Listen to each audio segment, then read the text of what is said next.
Hey YouTubers, welcome back to Going to the Country, my series of videos for city people thinking about moving out to the sticks. Today I was going to talk about chainsaws. I do a lot of firewood. I have 2 wood stoves, and in the wintertime one of them is going pretty much 24/7, so I go through a lot of wood, and it's really handy to be able to do your own wood, and part of that's using a chainsaw. I've been doing it for over 20 years, and up to now I've had fairly small saws, about 41 cc's, 18-inch bars. On this property here, I just cleared for a riding ring, as well as we had some hazard trees that had to go down. So I wanted to get a bigger saw, and I decided on the Poulon Pro. It's a 46 cc with a 20-inch bar on it.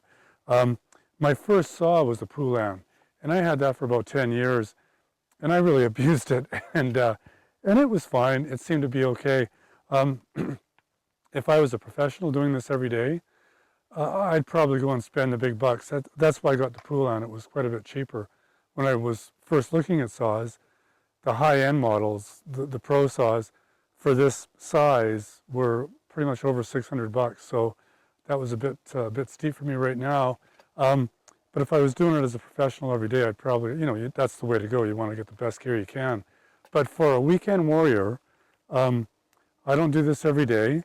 And when I do it, I pull it out. I maybe use it for an hour or two, 2 or 3 tanks of gas, at the most. And that's usually enough for me. And this saw has been fine. I bought it a year ago. It was on sale, and I'm up in Canada. These are Canadian prices. It was on sale at a big box store for $3.25, and I've had it for a year. So far, so good. A little bit about the saw. So it's a 46 cc, 20-inch bar, so it can do pretty much what you want it to.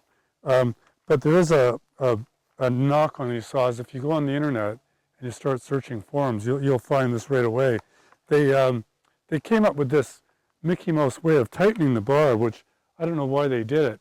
But they have this lever in here, and it folds out. It's a spring-mounted lever, and you fold that out, and you loosen that off, and you count and clockwise to tighten it.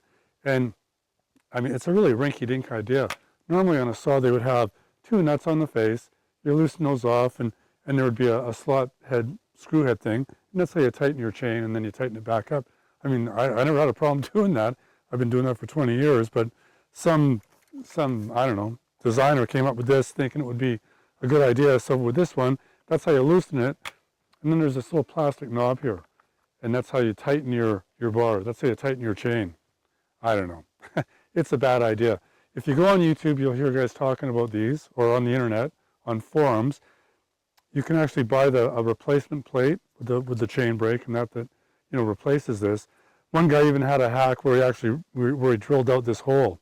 He drilled that hole and he drilled another one here, so he could access, because there was 2 nuts on here, like a normal saw. So, there's a fix around it. But what I found with this, let's get back in here tight again. What I found, one day it wouldn't stay tight for me. It kept loosening off, and I thought, what's going on here? Because it had been fine up to then. And what I found was on this lever here, got to watch my mic, there's a couple of notches on that lever, right here. There's a couple of notches. And what they do is they fit into corresponding notches on the bottom of the knob. And if you don't line those up and this lever isn't flush, then it's not going to stay tight. And that's what I found out one day. That's what was going wrong. So when you're tightening it, make sure those notches line up, and you see how it's flat. The lever is right flat. And as long as it's like that, it seems to be fine. I haven't had a problem with it. Of course, it's plastic, so you've got to be careful when you're tightening it. You don't want to break it off. And this thing here for tightening the chain, this plastic knob here for tightening the chain, I don't know. I don't know who came up with that. That seems like a bad idea. Other than that, for a weekend warrior, I think it's just fine for the price. I'm sure there's lots of guys out there going to email me saying, oh, you don't know what you're talking about. It's a piece of crap. But for a weekend warrior, for me, in my opinion, in my experience, it's been okay. A little bit about maintenance, not too much. The biggest thing with a chainsaw for maintenance is you got to learn how to sharpen the chain. That's the most important thing. I've been doing it for over 20 years, and I've gotten better at it, but I still don't sharpen it as good as a pro. And you really notice it when you get a brand new chain on there that's properly sharpened. It just pulls through the wood like the wood's butter.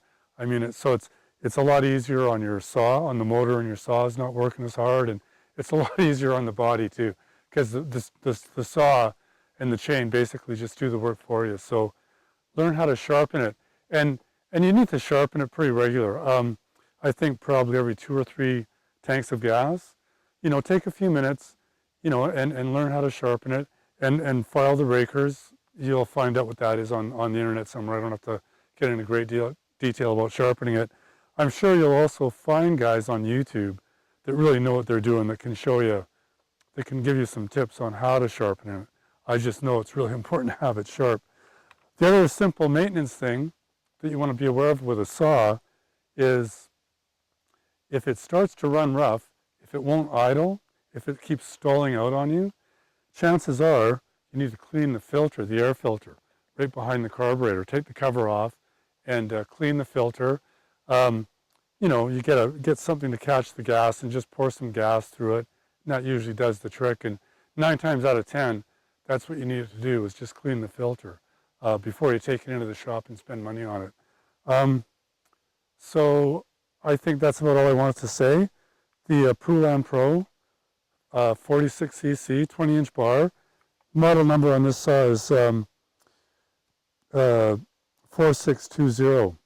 So that's the model number if you want to look more on the internet and see what guys are saying about it. But yeah, it's been working fine for me. I've had it for over a year, and I've done a lot of cutting with it. Next time, I'm going to talk about some things that you want to think about to keep yourself safe when you're using and running a chainsaw. Thanks for watching. I'll see you next time.